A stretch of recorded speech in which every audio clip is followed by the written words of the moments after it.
Muito boa noite. Polêmico, contestador, crítico, provocador e também contestado.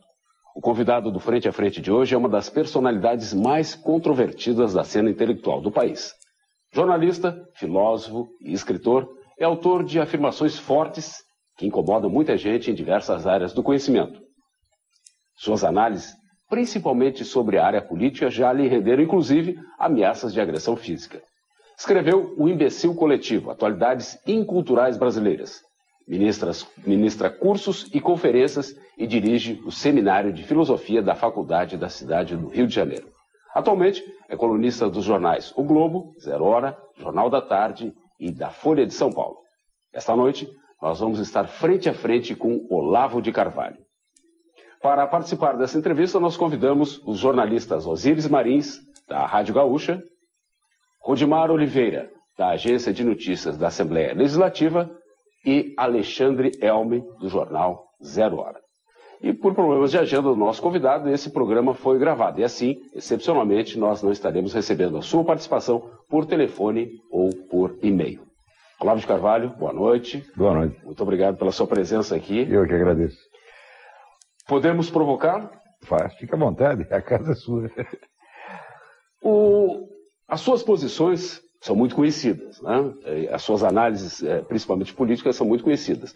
Mas, por exemplo, na década de 80, o Fukuyama decretou o fim da história, tá? Com a dissolução da União Soviética, o colapso do socialismo, dizendo que realmente não existiria mais sentido na medida em que o capitalismo teria triunfado.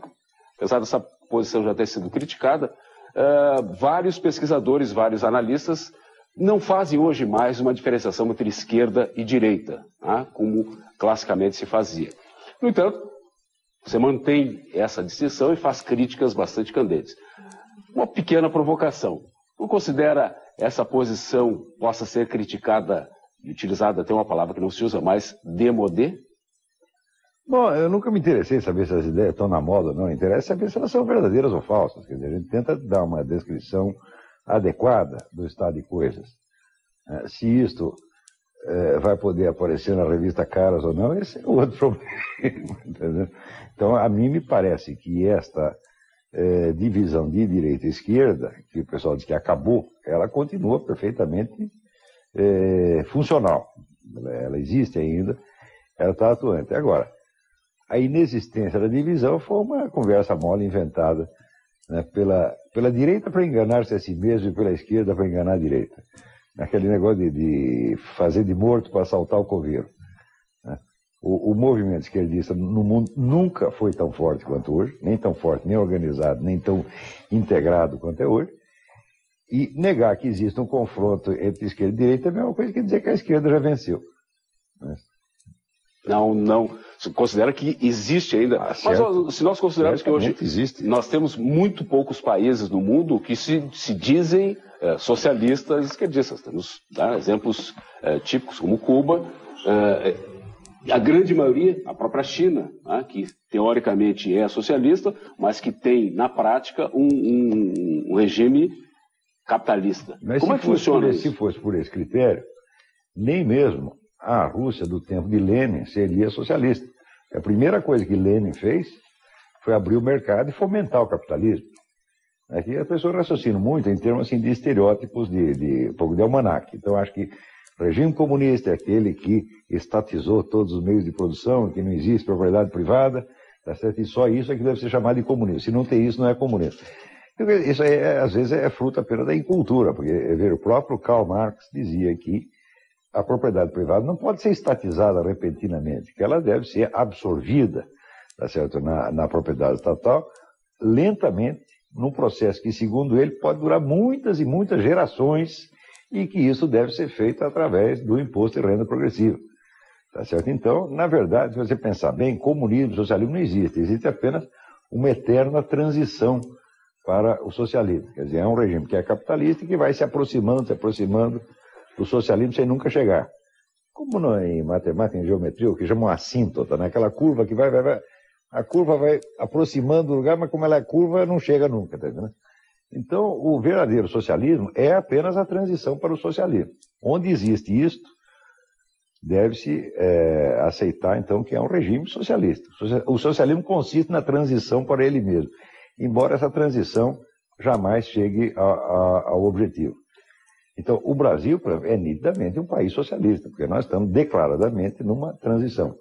Essa transição não implica restrição direta da atividade de economia privada. Ao contrário, você pode ter até um fomento à economia privada, contanto que ela esteja colocada rigidamente sob o controle do Estado, tá certo? E esteja, vamos dizer, sendo praticada como uma espécie de concessão generosa que o Estado faz ao empresariado, à custa de sugá-lo com impostos e de estrangulá-lo com legislações restritivas de tudo quanto é maneira, e também de colocá-lo numa situação moralmente constrangedora através da contínua doutrinação anticapitalista, que mostra mais ou menos o empresário como um criminoso tolerado, criminoso tolerável, né? Nesse sentido, eu vi uma entrevista sua essa semana, durante o Fórum da Liberdade. O senhor tem sido um crítico bastante ácido do PT, mas, surpreendentemente, eu vi a sua entrevista dizendo que o problema do Brasil não é o PT. Qual seria o problema maior do Brasil? Não, o problema do Brasil não é o PT. O problema do Brasil é um órgão chamado Foro de São Paulo. Foro de São Paulo é a denominação inócua que os seus fundadores, que foram Lula e Fidel Castro, deram à coordenação estratégica do movimento comunista no continente. O Foro de São Paulo se reúne mais ou menos uma vez por ano. Quer dizer, é mais ou menos que em 15 anos ele teve, parece, 12 reuniões, né, com centenas de representantes, e discutem entre si as perspectivas da esquerda no momento, a conjuntura, e tomam uma série de resoluções. Essas resoluções, então, orientam 80 e tantas organizações esquerdistas no continente. Dessas organizações, algumas são partidos legais, como o próprio PT, o PDT, o PPS, etc. E outras são organizações criminosas, como as Farc, né, que narcotraficantes, ou o MIR chileno, que é o dono da indústria dos sequestros. E tudo isso, quer dizer, organizações legais e ilegais, numa promiscuidade absolutamente vergonhosa, estão decidindo uma estratégia continental há 15 anos, e ninguém no Brasil sabe disso. Isso sob o guarda-chuva do Fórum. Como é? Isso sob um guarda-chuva do Fórum. O Foro de São Paulo, a organização chama-se Foro de São Paulo. Eles deram um nome politicamente inócuo. Era como se fosse, sei lá, Clube do Bolinha, entendeu? E também coordena esses movimentos, esses governos, a Venezuela, Equador, onde hoje começam a pipocar essas crises políticas? Todo mundo participa disso. Quer dizer, o Foro de São Paulo, ele é uma espécie de Assembleia Geral da esquerda latino-americana, mas com um poder decisório, porque emite resoluções. Quer dizer, no fim das reuniões, emite resoluções. Essas resoluções, então, orientam essas 80 e tantas organizações. Agora, como é possível que um órgão deste tamanho, tá certo, que tem, vamos dizer, uma autoridade sobre tantos partidos, permaneça praticamente desconhecido da população? É a situação política mais anormal que eu vi na minha vida. Isso é uma crítica à imprensa? Ah, certamente. Não está proibido falar disso. Não existe censura oficial. Tá certo? Também autocensura não seria certo dizer, porque a autocensura subentende uma situação de medo. Quer dizer, não é por medo que as pessoas estão se omitindo. Elas estão se omitindo porque são cúmplices, porque não querem melar a imagem da esquerda latino-americana.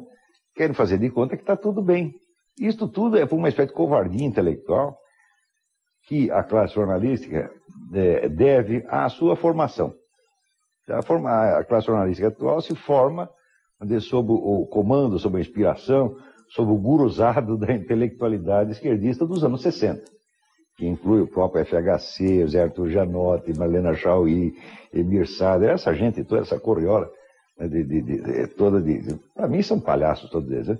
Intelectualmente são absolutamente pessoas desprezíveis, todos eles sem exceção, mas politicamente tiveram uma influência muito grande sobre a formação da minha geração e das gerações subsequentes. O jornalista então não ousa desafiar a autoridade espiritual dos seus gurus e continua então, né, evitando qualquer coisa que possa macular a imagem, não do PT, mas da esquerda em geral.